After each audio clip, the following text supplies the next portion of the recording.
Hello YouTube, je suis trop contente de vous retrouver pour cette vidéo un petit peu spéciale.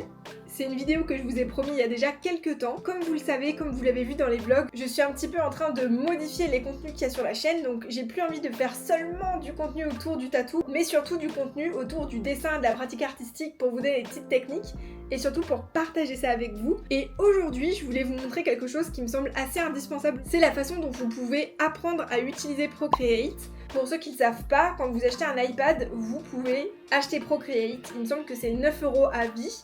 Et en fait, c'est un super outil pour dessiner sur l'iPad. Honnêtement, j'ai tendance à dire qu'aujourd'hui, il concurrence même Photoshop. Alors, en tout cas pour la partie dessin, pas retouche photo, etc.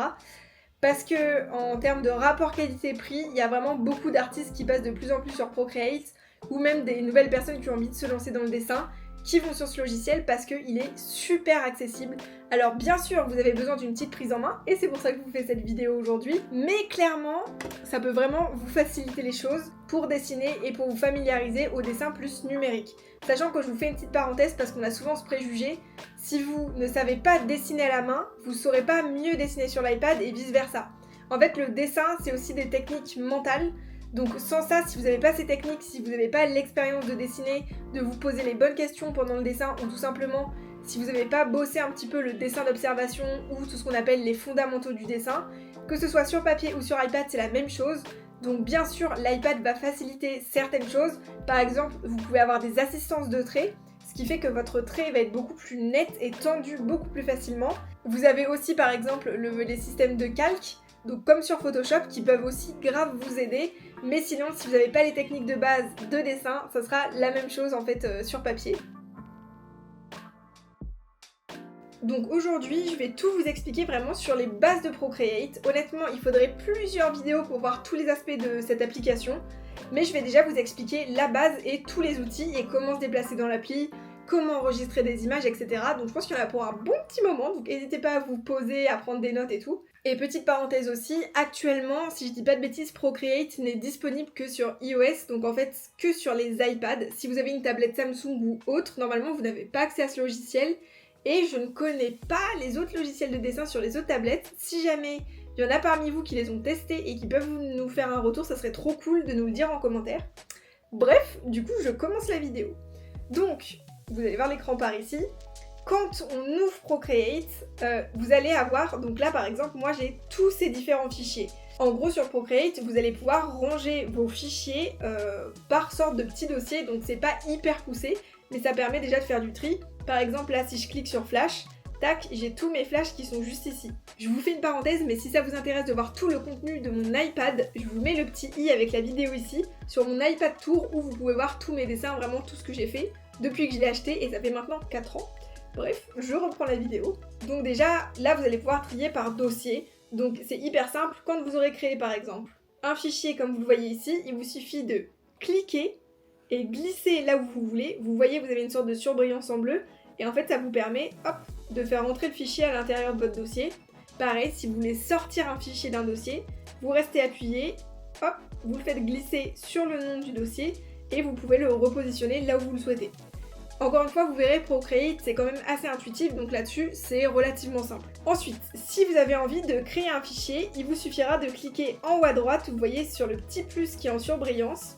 Ça va nous proposer plein de formats différents. Là, moi, c'est les formats que j'ai déjà utilisés, mais sinon, vous allez pouvoir aussi les personnaliser.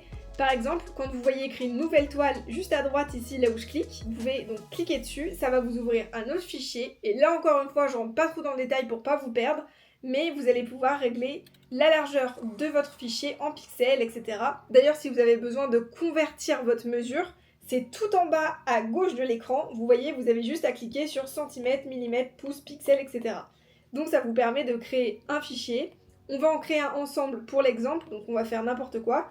On va faire par exemple un carré de 15 cm sur une hauteur de 15 cm. Ensuite, vous avez les PPP. En fait, les PPP, c'est les points par pixel.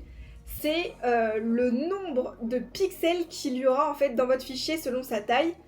Pour vous résumer les choses, parce que là, pas besoin de rentrer trop dans le détail non plus, c'est aussi ce qui va définir la qualité de votre fichier. Parce que quand on est sur Procreate, on n'est pas sur un système vectoriel, mais on est bien sur un système de pixels, comme Photoshop. Donc là, moi je vous conseille de toujours rester à minimum 300 pp, voire 400 si vous voulez, mais c'est pas très utile de faire trop après. Sauf si vous avez besoin de faire des grandes affiches dans la rue, de faire des pubs comme iPhone peut le faire dans les grandes villes. Et je pense pas que ça soit l'idée. Donc là, je vous conseille de rester entre 300 et 400 pixels pour avoir en fait une qualité de fichier suffisante, mais pas trop lourde non plus, parce que vous le verrez si vous testez de votre côté. Si vous mettez des ppp trop gros, vous aurez moins de place sur vos fichiers, parce que Procreate a aussi une limite de mémoire. Donc si par exemple j'exagère, mais 5000 points par pixel, peut-être que je n'aurai plus qu'accès à un seul calque, et c'est pas ce qu'on veut. On veut trouver le bon équilibre. Bref, vous compliquez pas la vie, 300 points par pixel, ça sera parfait. Donc ensuite, vous pouvez cliquer sur créer et votre fichier, voilà, tout vierge est juste là. Donc on va revoir un petit peu tous les outils ensemble. On va donc commencer en haut à gauche et ensuite je vais faire comme le sens de lecture, je vais aller sur la droite pour pas que vous soyez perdus. Donc déjà, si je reclique sur galerie, je ressors de mon fichier. Ça vous permet de savoir un petit peu comment ça se passe.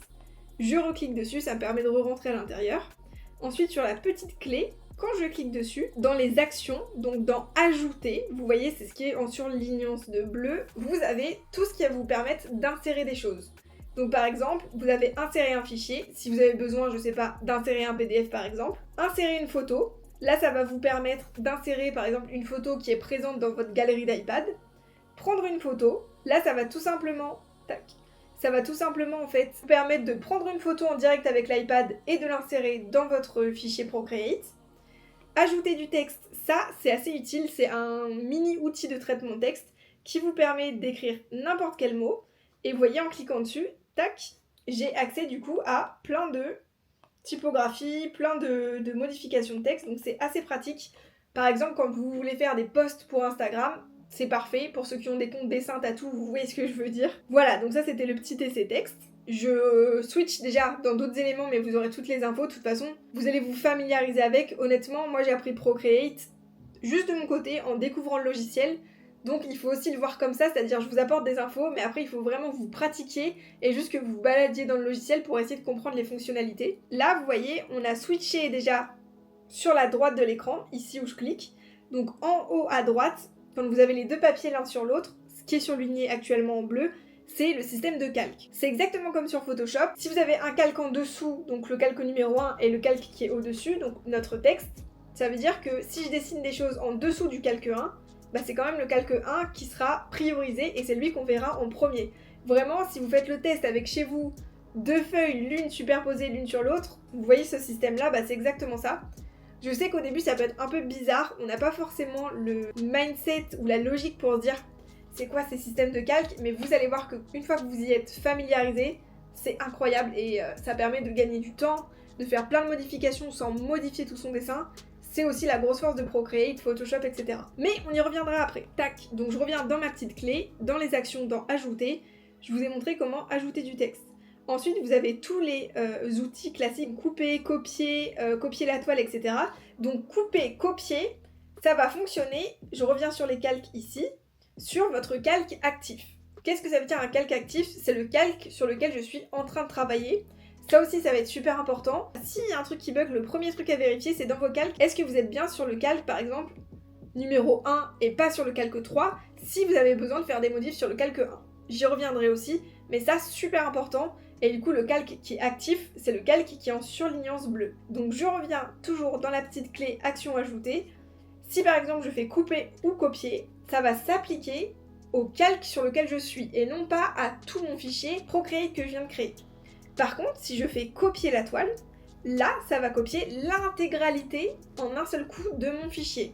Donc ça peut être utile, par exemple, vous avez fini votre dessin, mais vous n'avez pas envie d'écraser tous vos calques pour avoir toujours accès aux modifications. Copier la toile, ça va permettre de tout copier d'un seul coup pour, par exemple, l'exporter sur Instagram. Je vous expliquerai. Donc ça, c'est pour les actions, tout ce qui est ajouté. Ensuite, tac, je vais juste à côté dans toile. Là, c'est tout ce qui va concerner votre fichier en tant que tel. Donc vous pouvez par exemple le recadrer, redimensionner.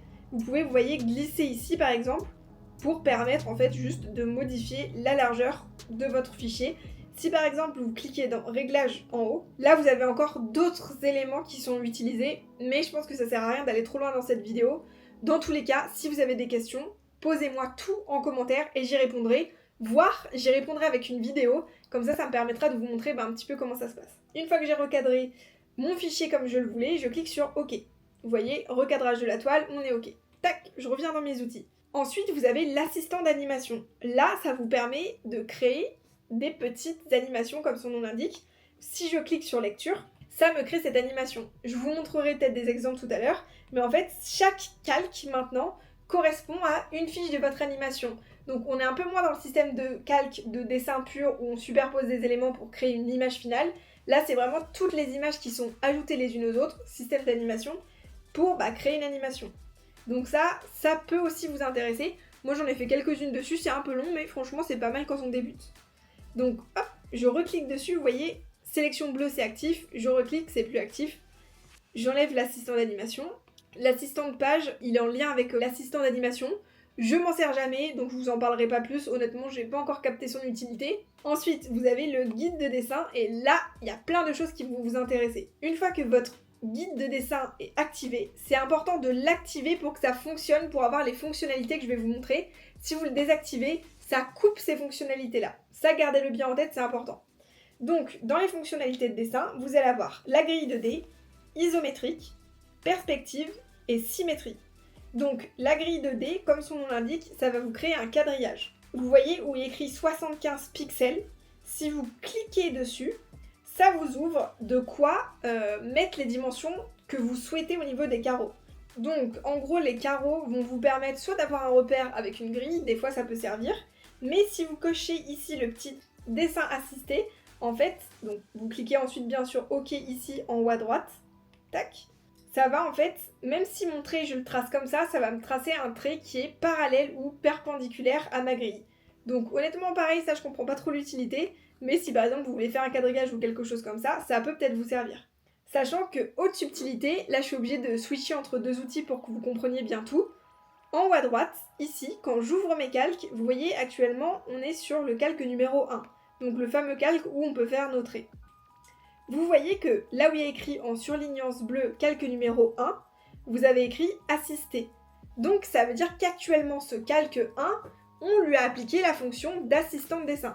Si par exemple je clique dessus, ça m'ouvre d'autres options.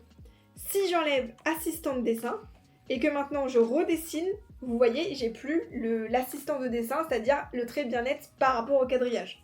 Si maintenant je reclique dessus, je remets assistant de dessin, ça y est, de nouveau je l'ai. Donc ça, attention aussi, en plus des calques, c'est le truc qui est un peu dur à prendre en main au début.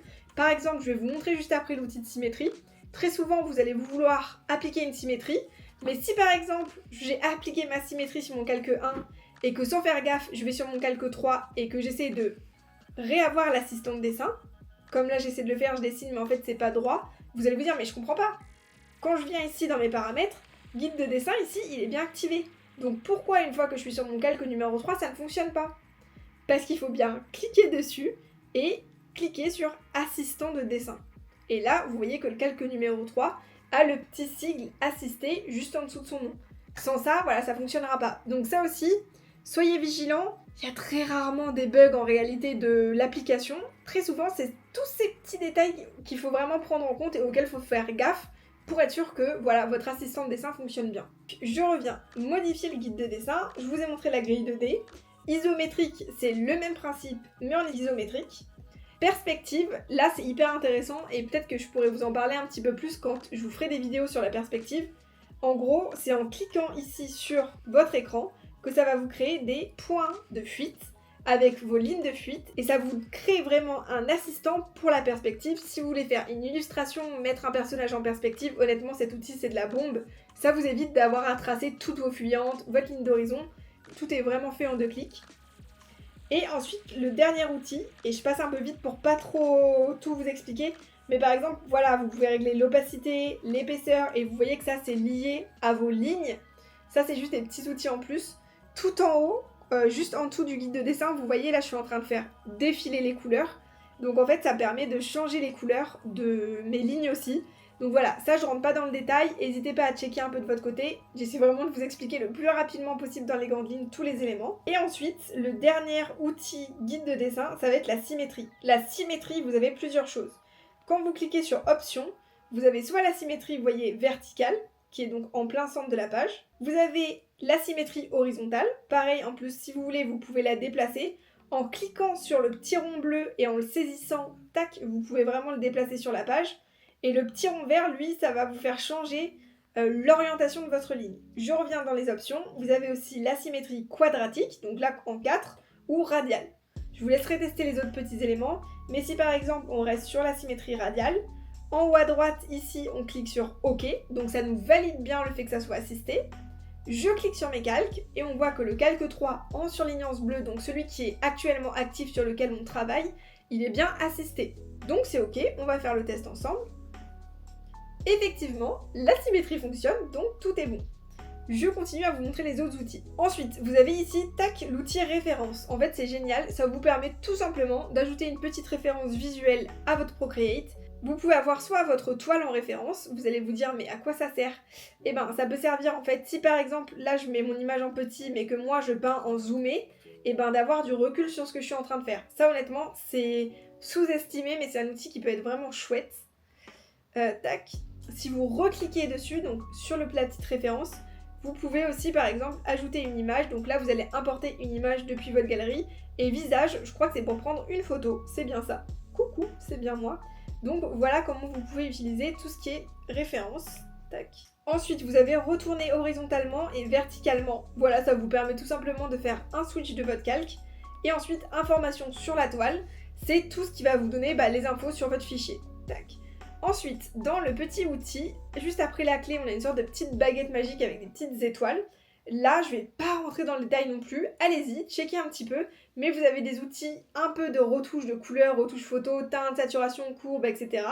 Vous avez différents types de flou qui peuvent être hyper intéressants, et ensuite vous avez des effets, bruit, netteté, rayonnement, glitch, etc. Ça peut être assez intéressant si vous cherchez à faire certains effets, donc là honnêtement, je vous invite juste à tester pour voir ce que ça donne. Encore une fois, je rentrerai plus en détail dans d'autres vidéos pour vous expliquer ces outils. Ensuite, je vous explique un outil qui est fondamental, je trouve, à Procreate et qui est hyper important. C'est le sort de petit S, le sort de petit ruban. Là, c'est tous vos outils de sélection. Pour ceux qui sont familiers avec Photoshop, c'est un petit peu comme l'outil lasso. Tous les outils de sélection, c'est-à-dire, là, on va le faire sur l'oiseau. Tac, donc je sélectionne mon oiseau ici.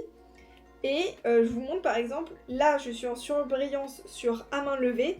Ça me permet de choisir une partie de mon image et ensuite je peux faire un cliquer-glisser pour le déplacer en fait sur mon fichier. Donc ça vraiment c'est l'outil de sélection, sachant que vous avez uniforme rectangle, donc hop, ça vous crée un rectangle. Des fois c'est bien pratique pour avoir quelque chose de bien droit. Ensuite ellipse, vous allez voir, c'est la même chose mais avec un rond. Et automatique, là c'est par exemple quand vous avez une plage de couleurs, vous voyez je clique dessus. Ça m'a sélectionné tous les pixels foncés et je peux tout simplement les modifier et les faire bouger. Toujours dans mes outils de sélection, par exemple, quand j'ai sélectionné, alors hop, la tête de mon oiseau, je peux faire copier et coller, tac, et ça me crée un duplicata de ce que j'ai sélectionné. Il y a plein de fois où honnêtement c'est hyper intéressant, moi je m'en sers souvent, parce que, vous le voyez, en fait ça m'a bien créé un second calque. Donc si par exemple j'ai envie de faire des modifications sur la tête, mais de ne pas détruire mon premier calque, ça permet tout simplement de faire des modifs sans détruire l'ancien calque, quitte à jeter celui-ci s'il ne m'intéresse plus. Donc ce petit outil copier-coller, il est bien utile. Et ensuite les autres outils, je ne vais pas trop rentrer en détail dedans, parce qu'ils sont, en général, on les utilise un petit peu moins, donc on va en rester là pour les outils de sélection. Gardez en tête que c'est des outils qui permettent copier, coller et aussi de sélectionner des bouts d'images. Ensuite, toujours en haut, vous voyez ici en surbrillance bleue, cette fois-ci on sélectionne la petite flèche et c'est en complément des outils de sélection parce que c'est ce qui va nous permettre de bouger des éléments. Donc là par exemple, je suis actuellement sur le calque 1, si je clique sur la petite souris ici, ça me permet de le déplacer. Attention, si par exemple je reclique dessus, tac, ça me le désélectionne, mais ça coupe l'image, donc faites attention à ça. C'est-à-dire que dès qu'on l'écrase hors du champ, donc hors de notre vision blanche en gros, ça coupe vraiment l'image et on a perdu l'autre bout. Donc faites attention à ça. Sachant que là j'en profite pour vous montrer des petits raccourcis. Quand avec 2 doigts vous cliquez sur l'écran, ça vous fait un retour en arrière. Donc voilà, c'est vraiment comme CTRL Z. Alors 2 doigts c'est retour en arrière et 3 doigts c'est retour en avant. Donc voilà, vous pouvez vous familiariser avec ça. Ça permet vraiment de, gagner du temps. Et si vous tapez avec 4 doigts, ça affiche et ça masque, en fait, vous voyez les outils qu'il y a juste ici. Donc voilà, l'outil de sélection permet de déplacer. Actuellement, ma sélection est active parce que vous voyez les petits guillemets qui sont en train de clignoter, qui tournent autour les uns des autres. Je sais pas si vous voyez ce que je veux dire. On a des petits guillemets qui sont les uns à côté des autres et qui avancent. Ça veut dire que ma sélection, elle est actuellement active, c'est-à-dire que je peux bouger mon image grâce à ça. Quand on est dans cette configuration de sélection active, on va avoir le choix, vous voyez, d'avoir soit uniforme, donc ça permet juste de déplacer son image ou de la rétrécir et de l'agrandir de manière uniforme. Si maintenant je clique ici en bas, comme vous le voyez, sur déformation, ça va m'appliquer un type de déformation particulier. Si je suis sur déformé, tac, c'est encore un autre type de modification. Et si je suis sur freeform, c'est encore un autre type de modification. Donc voilà, encore une fois, ça fait beaucoup d'outils, mais vous pouvez l'utiliser comme ça. Ensuite, vous avez tous les outils ici pour retourner horizontalement et verticalement, faire pivoter de 45 degrés, adapter à la toile. Donc en fait, là ça s'est pas trop vu, mais adapter à la toile, en fait, ça colle vraiment votre dessin au bord de la toile. Ensuite, tout ce qui est bicubique et rétablir, c'est comme si on cliquait avec 2 doigts, comme je viens de vous l'expliquer. Mais bicubique, sinon, je l'utilise pas trop. Et aimant, mais c'est pour avoir des petites assistances de dessin pour que votre dessin se mette bien au milieu. Bref, je vous expliquerai ça plus tard dans la version plus poussée de Procreate. Voilà pour tous les outils en haut à gauche. Ensuite, ça va être un petit peu plus rapide et ça va vous permettre de vraiment prendre en main Procreate. Ensuite, ici, vous avez votre bibliothèque de pinceaux. Là, c'est tous les brushes qui existent et il y en a énormément de bases. Sachant que, moi ce que je vous conseille, quand vous serez un petit peu plus familier avec Procreate, c'est que vous allez pouvoir vous créer vos propres outils. Comment? C'est très simple. Par exemple, actuellement sur le brush Evolve, qui est en sélection bleue, si je reclique dessus, ça m'ouvre plein de paramètres différents pour faire en sorte de personnaliser ce pinceau.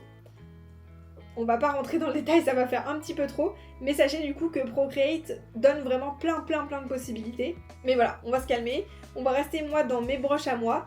Si vous avez envie d'avoir mes brushes que j'utilise tout le temps sur Procreate pour faire mon dessin de tatou, et j'ai mis pas mal de temps, si vous suivez mes aventures sur YouTube, vous le savez, j'ai mis pas mal de temps à personnaliser vraiment des brushes pour avoir cette sensation de dessin à la main que parfois on a un peu de mal à retrouver sur l'iPad ou sur Procreate. N'hésitez pas à checker mon Patreon, j'ai une boutique dessus et je vends mes petits brushes Procreate. Je vous mettrai tout en barre d'infos. Mais en tout cas, c'est ici que vous allez trouver tous vos types de crayons différents. Donc vous allez avoir un crayon plutôt simple, vous pouvez avoir des crayons plus en aplat et en transparence. Encore une fois, je vous invite à en tester pas mal pour voir ceux qui vous conviennent le mieux. Et ensuite, c'est très simple en termes de logique. Dites-vous que là, on était dans les pinceaux. Ici, on va être dans la gomme. Et ici, on va être dans le pinceau mélangeur. Dans ces 3 bibliothèques, c'est exactement les mêmes pinceaux. Par exemple, si je suis dans Dream Brush sur la gomme et aussi dans Dream Brush, tac, ici sur le pinceau, vous voyez que c'est exactement les mêmes brushes. Simplement, le pinceau, ça va ajouter de la matière. Le mélangeur, il va fondre la matière, vous voyez, tac tac. Et la gomme, elle va enlever de la matière, mais toujours avec le même type de pinceau que vous avez sélectionné. Donc moi très souvent, je dessine avec un style de pinceau, mais je gomme avec un autre style de pinceau. Là aussi, je vous invite vraiment à tester. Mais regardez tout ça, il n'y a pas plus compliqué que ça en termes de pinceau, de gomme, etc. Ensuite, un des derniers outils que je vous montre, et vous serez fin prêt, c'est les fameux calques dont on a commencé à parler tout à l'heure. Donc, comme je vous le disais, système de calque, le calque qui est tout en bas, vous voyez, il est en dessous des autres calques. Si par exemple, sur le calque 4, je prends du rouge, tac, et que je dessine, vous voyez bien que c'est par-dessus. Maintenant, si mon calque 1, je le fais glisser et je le mets au-dessus, vous voyez qu'il y a vraiment une hiérarchisation des calques. Quand vous avez besoin de faire glisser un calque l'un par rapport à l'autre, vous restez appuyé sur un calque, hop, et vous allez pouvoir le faire glisser tranquillement à l'endroit où vous le voulez. Ensuite, vous avez d'autres options. Par exemple, si mon calque 4 que je fais glisser et mon calque 1, vous voyez actuellement c'est 2 calques séparés, j'ai envie de les fusionner, vous allez prendre vos 2 doigts et les rassembler comme ça, tac, pour fusionner vraiment les 2 calques ensemble. Donc vous voyez, là ça y est, je n'ai plus qu'un seul calque, mon calque numéro 1. Si je vais faire retour en arrière, et voilà, j'ai de nouveau mes 2 calques qui sont dissociables. Je vous invite aussi à regarder, comme je vous le disais tout à l'heure, quand vous cliquez sur un calque, vous avez tout plein de petites options. Pareil, je ne veux pas rentrer trop dans le détail pour pas vous perdre, mais il y a pas mal de choses que vous allez pouvoir trouver à l'intérieur. Si je slide sur la gauche, je vais pouvoir par exemple dupliquer mon calque, supprimer mon calque, donc je le reduplique, ou le verrouiller. En fait, le verrouiller, ça va permettre de le protéger pour être sûr de ne pas le supprimer par erreur, par exemple. Tac. Après, vous pouvez aussi, quand vous allez avoir pas mal de calques, quand vous allez faire des dessins un petit peu plus complexes, vous allez avoir besoin d'organiser un minimum vos calques et pour ça, vous pouvez les grouper. Très simple. Vous restez appuyé sur un calque, vous restez appuyé par exemple sur le calque 3, vous voyez, il peut bouger, et ensuite je vais le laisser sur le calque 4 et je le lâche, et ça m'a créé un nouveau groupe. Si vous cliquez sur le texte nouveau groupe, vous pouvez le renommer comme vous le voulez. Donc voilà, ça vous permet aussi de vraiment vous organiser. Et si par exemple, une fois que vous cliquez sur ce fameux groupe, vous faites aplatir, ça vous écrase tous les calques qui étaient à l'intérieur de ce groupe. Écraser, ça veut dire que s'il y avait 5 calques, ils se fondent les uns entre les autres pour devenir plus qu'un seul calque. Donc ça, c'est un petit peu les options pour les calques. Ensuite, tout en bas de vos calques, vous voyez que vous avez une sorte de petite tache blanche où il y a écrit couleur d'arrière-plan. Vous pouvez par exemple le masquer et le rendre actif. Et si vous cliquez dessus, ça vous permet aussi de choisir une couleur d'arrière-plan. Ça peut aussi vous servir. Donc voilà tout par rapport au calque et je suis en train de me rendre compte que j'ai oublié de vous parler d'autres petits outils. Quand on revient tout en haut à gauche sur la fameuse clé, donc on était sur toile et j'ai oublié de vous montrer les outils qu'il y a dans partager. Donc après toile, dans partager, vous pouvez partager l'image. Quelle est la différence entre partager l'image et partager les calques ? Si vous faites partager l'image, ça sera vraiment un seul fichier, alors que partager les calques, vous allez vous en servir plutôt pour des animations. Je ne vais pas rentrer dans le détail pour les animations, on va rester donc sur les principaux. Si vous partagez l'image en format Procreate, ça veut dire que vous pourrez par exemple l'envoyer, je sais pas moi, à un de vos potes ou à quelqu'un qui utilise Procreate pour avoir toutes les fonctionnalités et récupérer tous les calques. Si vous exportez votre fichier sous format PSD, c'est le format Photoshop. Pareil, vous avez besoin par exemple de retravailler un dessin sur Photoshop après l'avoir fait sur Procreate, exportez-le en PSD, vous pourrez l'ouvrir facilement sur Photoshop. Exporter en PDF, je pense que ça tout le monde connaît, ça permet de compresser un petit peu votre fichier et de l'envoyer clairement n'importe où. Tac. Ensuite, vous pouvez partager l'image en JPEG. Cette fois-ci, c'est du JPEG quoi, c'est les formats classiques d'image.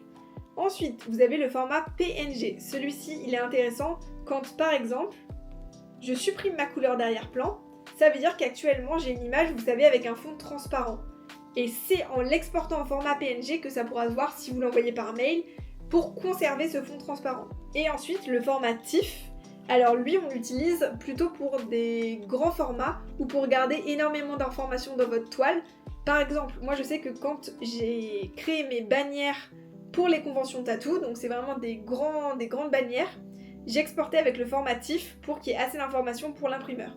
Mais la plupart du temps, vous allez vraiment exporter en JPEG ou en PNG.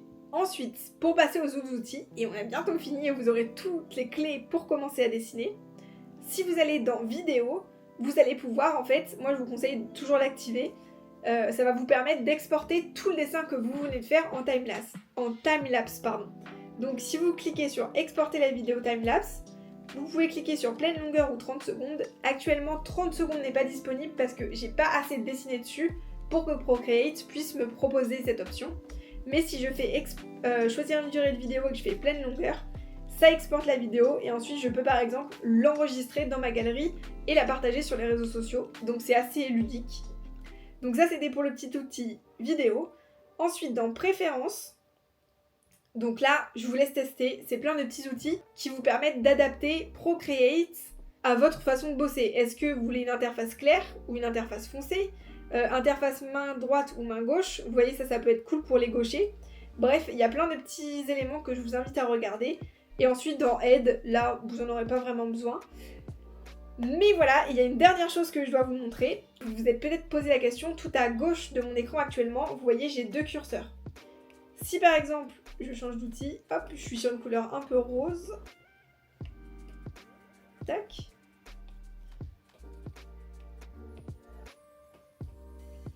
Donc le premier outil va régler la taille de mon pinceau. Par exemple, là c'est la grande taille, là c'est la plus petite taille. Attention, il y a certains pinceaux qui vont pas vous permettre d'accéder à certains types de tailles. Donc parfois si vous êtes à la taille maximum mais que le pinceau ne recouvre pas la superficie que vous voulez, peut-être qu'il faut soit le modifier, soit changer de pinceau. Ensuite, après la taille, vous avez l'opacité. Donc ça c'est le deuxième petit outil. Ça vous permet d'avoir par exemple un tracé assez transparent ou un tracé qui laisse vraiment pas passer la transparence. Et ensuite, le petit outil ici, quand vous cliquez dessus, ça vous active, vous voyez, une sorte de cercle qu'il faut faire glisser sur l'endroit de l'écran où vous le souhaitez et ça va prélever de la couleur. La couleur, vous la retrouvez tout en haut à droite de votre écran. Tac. Par exemple, si je sélectionne le rouge, hop, vous voyez, ça m'a sélectionné le rouge, je suis actuellement dessus. Voilà, et aussi vous avez dans les couleurs tout plein d'autres paramètres que je pourrais vous expliquer. Dans un premier temps, parcourez les choses tranquillement. En fait, vous avez différents aussi types d'harmonie de couleurs, différentes façons de sélectionner vos couleurs. Testez, mais en gros, c'est ni plus ni moins comme sur Photoshop. Un curseur qu'il faut faire glisser pour avoir les couleurs qui vous intéressent. Pareil, tout ce qui est couleurs, ça pourrait être le sujet de 15 000 vidéos, d'autant plus que je suis pas experte, mais je commence à avoir quelques petites connaissances. Donc si ça vous intéresse, dites-moi tout ça en commentaire. Donc voilà, la magnifique toile qu'on a faite. Je vous ai vraiment expliqué tous les outils de base. Je voulais pas vous faire une vidéo trop grande. J'espère que ça vous a plu. Dites-moi en commentaire toutes les difficultés que vous pouvez rencontrer ou toutes les questions que vous avez sur le logiciel. Mais normalement, avec tout ce que je viens de vous expliquer, vous devriez pouvoir vous en sortir. Et envoyez-moi sur Insta. Mon Insta, c'est anemone.tattoo. N'hésitez pas à m'envoyer dessus tout ce que vous avez pu faire sur Procreate après cette vidéo, si vous avez pu prendre en main un petit peu le logiciel. Voilà, mais vous verrez qu'avec le temps, franchement, c'est une pure pépite. Moi, je pense que j'ai bien mis un bon mois à me familiariser dessus à fond. Après, j'ai dû mettre 3 ans à comprendre les systèmes de brush pour avoir des brushes qui me conviennent. Et après, franchement, c'est hyper pratique. Donc voilà, j'espère que cette vidéo vous aura plu. Moi, je suis actuellement en vacances. Et du coup, la semaine prochaine, je vais vous sortir une vidéo un petit peu spéciale, très chill, très contemplative, a priori, si tout se passe comme prévu. Donc voilà, je vous dis à la semaine prochaine et je vous fais plein de bisous.